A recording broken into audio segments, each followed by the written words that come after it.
Bonsoir et bienvenue à toutes et à tous. Seydina Fall alias Bougazeli va passer sa première nuit en prison. L'ex-député à Péris a été placé sous mandat de dépôt par le doyen des juges qui a suivi le réquisitoire du procureur. Il est poursuivi pour association de malfaiteurs et blanchiment d'argent. La réaction de son avocat, Maître Elhadji Diouf, que je vous propose d'écouter, des propos recueillis par Fatimata Touré.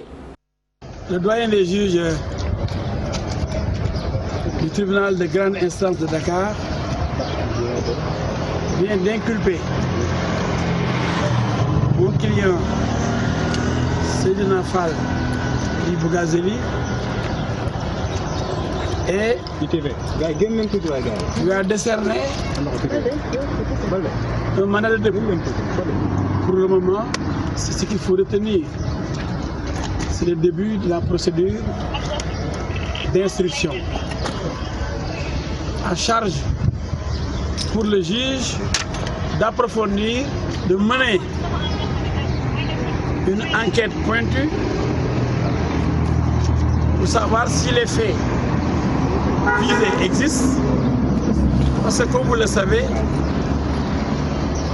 toute personne arrêtée est présumée innocente jusqu'à son jugement définitif. C'est ce qu'on appelle la présomption d'innocence. Le juge a retenu l'association de malfaiteurs, le trafic de faux billets. Donc c'est l'essentiel des charges retenues contre Seydina Fall Bougazeli. Là, c'était la réaction de Maître Elhadji Diouf suite à l'inculpation de Seydina Fall alias Bougazeli. La BCEAO promet de sanctionner toutes les banques qui ne respectent pas les 19 services gratuits. Une déclaration faite lors d'une rencontre sur la digitalisation inclusive afin de permettre aux jeunes d'être à l'ère du numérique. Les explications de Assoulonia, conseillère du directeur de la BCEAO au Sénégal, interrogée par Pape Farani. La digitalisation au service de l'inclusion financière. Quel enjeu pour les États, quel enjeu pour le secteur financier. La digitalisation est nécessaire, est un facteur d'accélération de l'inclusion financière des jeunes.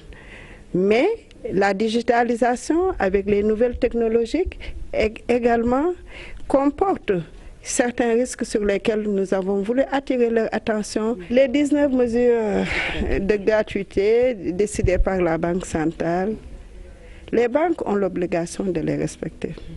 Et nous y veillons avec la commission bancaire à travers les missions de vérification sur place et sur pièce que nous menons au quotidien. C'est pour dire que les citoyens sont au cœur de la protection du citoyen également et au cœur de notre politique. À cet égard, toute infraction constatée est sanctionnée. Les aéroports régionaux de Matam et Saint-Louis seront réfectionnés au mois de décembre prochain. La République tchèque a décaissé près de 37 milliards de francs CFA pour la première phase. Le ministre de l'économie et une délégation tchèque ont signé la convention ce matin. Compte rendu signé par Faraning et Mohamed Dia. Pour un coût global de 98,9 milliards, 5 aéroports régionaux seront remis à neuf grâce à un financement de la République tchèque. La première phase concerne ceux de Saint-Louis et de Matam. Ce projet d'un coût de 56,8 millions d'euros, soit 37,3 milliards de francs CFA, constitue la première phase du programme de reconstruction et de réhabilitation des aéroports régionaux de Saint-Louis, Matam, Ziguinchor, Tambacounda et Kédougou, d'un coût global de 150,9 millions d'euros, soit environ 98,9 milliards de francs CFA. Par cette signature, le gouvernement du Sénégal vient encore de poser un acte décisif dans son objectif de faire du Sénégal un hub aérien. Avec la découverte du pétrole et du gaz, ce projet va faciliter le déplacement dans ces localités. Nous comprenons très bien que pour le Sénégal, pour la stabilité et le développement, cette infrastructure est très importante Parce que vous savez presque que pour l'exploitation du gaz et du pétrole au nord du pays, cette pluie sera très importante et que 3 airports seront les airports internationaux opérant toute la journée pendant la nuit. Une aubaine pour le tourisme et le transport aérien, surtout avec l'entame de la 2e phase du projet. De doter les régions à fort potentiel économique d'infrastructures aéroportuaires répondant aux normes internationales pour contribuer à leur désenclavement et permettre une meilleure exploitation de leur potentialité économique. Ce programme permettra d'améliorer la connectivité aérienne entre la capitale et les localités de l'intérieur du pays, mais également entre des villes étrangères et l'intérieur du pays, en leur offrant une opportunité additionnelle de mettre en valeur toute leur potentialité. Les travaux vont démarrer au mois de décembre pour les aéroports de Saint-Louis et Matam pour une durée de 12 mois. La reconstruction des aéroports régionaux avec les 8 autres qui restent, cela va coûter au Sénégal et ses partenaires 98,9 milliards. Je vous l'annonçais dans les titres de cette édition. La marche du collectif des victimes d'expropriation, c'était cet après-midi.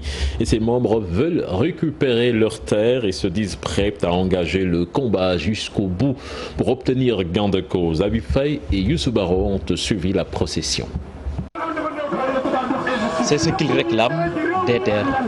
Très en colère contre les autorités, les membres du collectif des victimes d'expropriation veulent être indemnisés. C'est de l'injustice, de l'inéquité, c'est immoral, illogique de voir des collectifs se constituer parce qu'on a démoli 253 maisons, par exemple à Gadaï.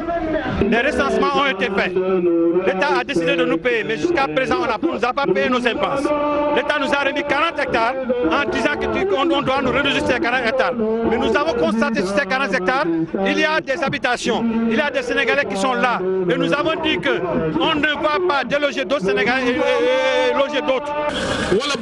Ils ont brandi des pancartes le long de l'allée du Centenaire pour manifester leur mécontentement. Nous luttons pour pouvoir récupérer nos terres, mais jusqu'à présent, on n'a pas eu gain de cause. Alors, nous demandons à nos autorités, et plus précisément au président de la République, M. Macky Sall, de vraiment aider les villageois de Kignavour à réaliser une plateforme nationale de tous ceux qui sont victimes de déguerpissement, de démolition et d'accaparement de terres sur le Sénégal. Ces impactés comptent continuer le combat jusqu'à avoir gain de cause. C'est une chose qu'on ne va jamais accepter et on est prêt pour créer un deuxième barquia au niveau de Tivaouane. Ce deuxième barquia, c'est les 20 hectares que l'État du Sénégal nous a remis et a décidé de revenir sur sa décision. Encadrés par la police, les victimes, drapés de rouge, ont terminé la marche au rond-point RTS avec leurs pancartes pour fustiger la boulimie foncière. Pendant ce temps, l'anarchie reprend de plus belle au marché Castor de Dakar. Et pourtant, il y a juste 2 mois, ce site a fait l'objet d'une vaste opération de désencombrement, une mesure que les commerçants ont eu du mal à respecter. Constat dans ce reportage signé Fatima Touré et Youssou Baro. Après l'opération de désencombrement menée en grande pompe au marché Castor, l'anarchie reprend ses droits. Il aura fallu juste 2 mois pour que les commerçants qui occupaient la chaussée reviennent sur place. Entre plainte et complainte, ces derniers disent ne pas avoir le choix.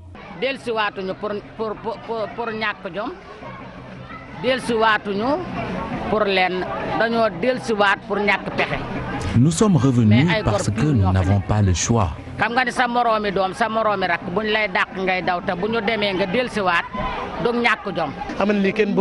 Ça nous fait de la peine, mais nous n'avons pas le choix. En plus, nous payons 200 francs CFA de taxes au quotidien. Mais parfois, c'est une vraie course-poursuite entre les vendeurs et les agents de la municipalité. Nous payons 200 francs de taxes chaque jour, mais nous quittons les lieux à chaque fois que les contrôleurs se pointent. Même constat sur le parc de légumes qui devait abriter un projet de la municipalité. Les commerçants trouvés sur place ne veulent pas se prononcer sur la question.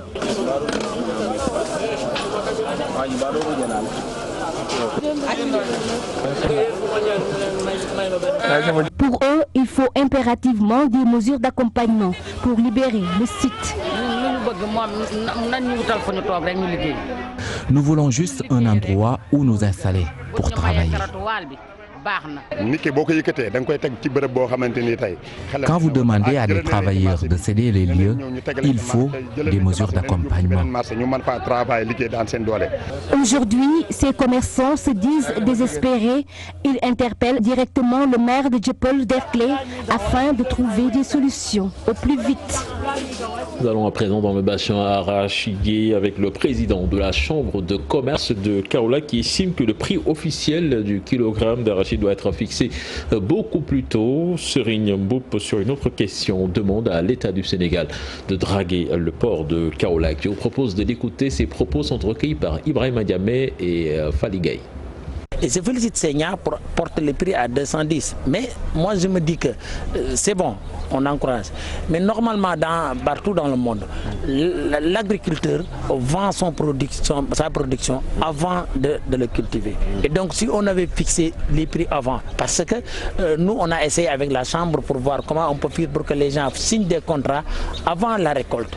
Et c'est ça qui est normal parce que le commerçant, avant qu'il aille à Dubaï acheter, il connaît déjà son prix de vente. Donc laisser l'agriculteur après la récolte pour lui fixer un prix. Donc je pense que c'est une habitude, mais je pense que nous devons aussi penser.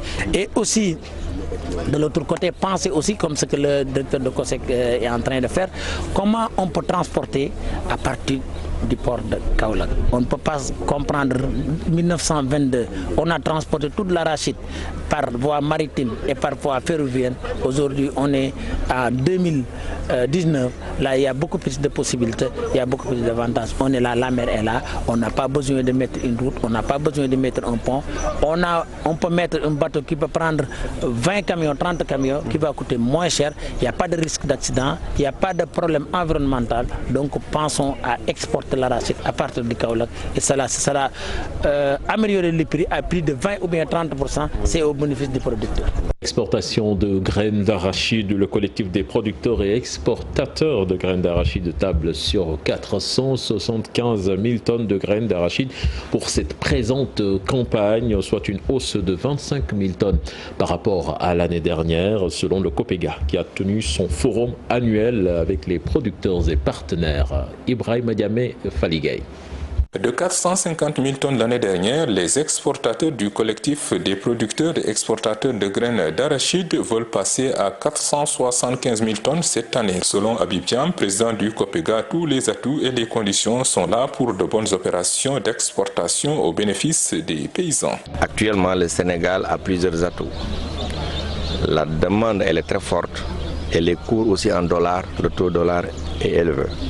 Je pense que c'est une chance cette année-ci pour le Sénégal pour pouvoir exporter et rapatrier autant de devises et que pour que le producteur aussi puisse gagner mieux et qu'on lui offrira le meilleur prix possible de l'histoire du Sénégal. Le 4e forum annuel du COPEGA a réuni producteurs, opérateurs économiques et financiers en présence du Conseil sénégalais des chercheurs qui se dit prêt à accompagner les exportateurs. Pour cette année, le COSEC est venu présenter dans le cadre de ce forum ce qu'on appelle une bourse, un projet de bourse de l'arachide qui devrait permettre, une fois validé, de permettre à tout acheteur à travers le monde de pouvoir se connecter et d'avoir une visibilité par rapport aux acteurs. L'exportation de graines d'arachide à l'état brut vers l'extérieur est un mal nécessaire selon le COPEGA qui demande à l'État de réfléchir sur une politique d'industrialisation rurale permettant l'installation de petites unités de transformation du produit arachide dans le monde rural. Et puis une rizerie pour Goudomp, c'est pour bientôt. L'assurance est du ministre de l'Agriculture.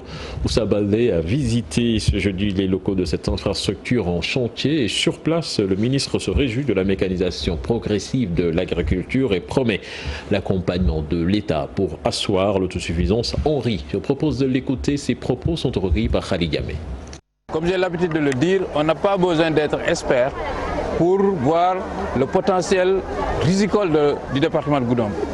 On le voit à l'œil nu. Il suffit d'ouvrir ses yeux pour savoir qu'il y a ici un potentiel extraordinaire.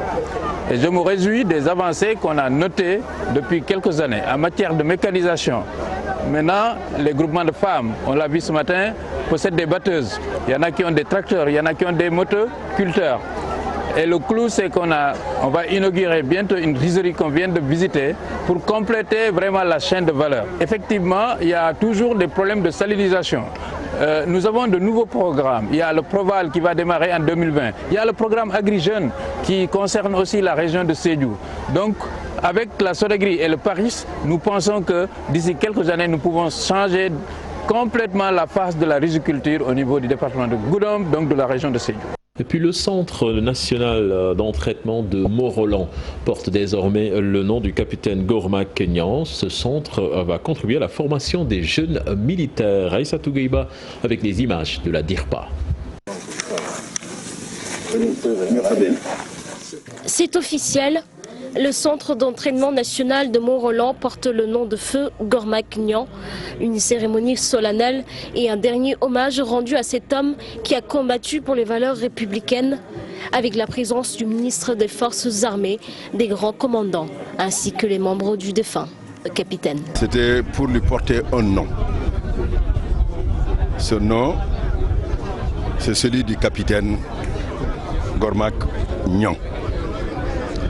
Un brillant officier qui a servi avec courage, abnégation, avec le sens de l'honneur jusqu'au sacrifice suprême, parce qu'il est mort au combat. En lui donnant aujourd'hui le nom de ce centre, nous voulons l'offrir un exemple à la jeunesse du Sénégal, à l'armée, tous qu'ils puissent s'inspirer des valeurs qu'il a défendu toute sa vie. Un centre doté d'équipements spécifiques, les jeunes initiés doivent être formés dans de bonnes conditions. Ce centre a été reconstruit. Et vous l'avez vu, il permet de mettre dans les conditions opérationnelles les plus optimales pour que les soldats puissent mener à bien leur mission. Les témoignages sont unanimes. Le passage du commandant Gormak Niang au sein de l'institution militaire est marqué de façon indélébile. Je peux vous dire qu'aujourd'hui, il a été le meilleur parmi nous tous. Et sur tous les plans. Se sacrifiant pour son pays, pour que le Sénégal reste un et indivisible. Je pense que l'hommage lui est rendu aujourd'hui constitue un honneur et une fierté pour sa famille. Un nouveau centre dédié à ces fervents qui ont longtemps lutté pour la défense des intérêts du Sénégal. Il reste aujourd'hui un appui solide pour les futurs défenseurs de la République. Monde Culture à présent avec la 17e édition de la Foire internationale du livre qui bat son plein, un événement dédié à la promotion du livre, le rôle déterminant du livre dans la construction de la citoyenneté a été abordé lors de la cérémonie d'ouverture. Aïssatou Paye, Modou Diop. Pendant 6 jours, le livre va être à l'honneur à la foire du livre et du matériel didactique.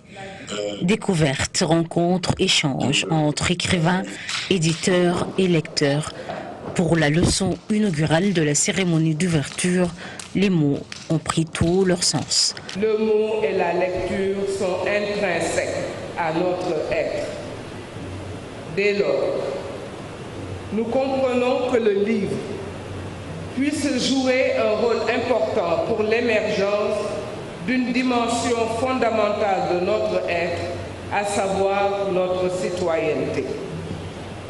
Montrer l'importance de la lecture dans la construction de notre citoyenneté, tel est l'objectif de cette leçon inaugurale que j'ai l'immense et insigne honneur de prononcer aujourd'hui. Et le ministre de décrire le livre comme un outil de promotion de la citoyenneté. Participe du domaine de l'être. Quel objet à la logique de l'être et non à celle de l'avoir. En ce sens, son rôle est déterminant dans la construction de notre citoyenneté, une citoyenneté responsable, soucieuse de maintenir la communauté unie dans une commune volonté de la vie commune.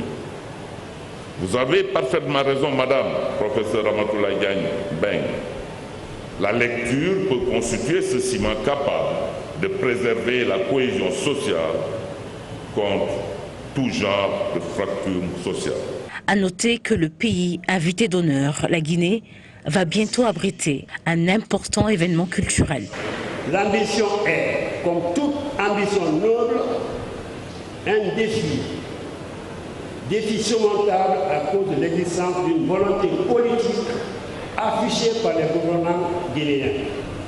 La République de Guinée sera heureuse de voir des pays amis tels que le Sénégal, connu pour son bouillement culturel permanent, s'associer à la mise en œuvre de ce projet qui nous tient à cœur.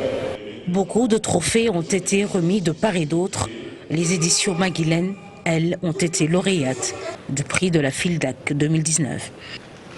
Actualité internationale avec les Bissau-Guinéens appelés aux urnes ce dimanche pour élire leur président, et les ressortissants sénégalais établis en Guinée-Bissau suivent de très près la situation et l'évolution de la situation politique dans ce pays, présent dans presque tous les domaines d'activité. Ils s'adaptent avec des fortunes diverses, comme vous allez le voir dans cette correspondance signée Barkaba et Khalingay. Estimée à environ 10 000 membres, la communauté sénégalaise présente à Bissau suit de très près l'élection présidentielle prévue dimanche prochain. Présente dans tous les secteurs d'activité, elle est particulièrement active dans le commerce. Plus grand marché de la capitale, Bandem est un de leurs fiefs. En dépit d'une situation politique assez tendue, Cheikh se sent parfaitement intégré. Présentement, tout se passe très bien à quelques jours de la présidentielle. Nous n'avons aucun problème et nous prions pour que tout se déroule normalement. Le marché n'est pas très animé en cette période. Généralement, c'est au mois de décembre ou à son approche qu'il est beaucoup plus animé. Son voisin, lui, souhaite que le scrutin se tienne au plus vite parce que le business ne marche plus comme avant. Ça fait longtemps que nous sommes établis à Bissau, mais notre constat est que le régime en place n'a pas été à la hauteur des attentes durant ces 5 dernières années.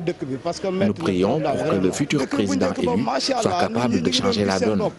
Autant, le business était beaucoup plus facile pour nous avec les autres régimes parce que l'argent circulait normalement, mais plus maintenant.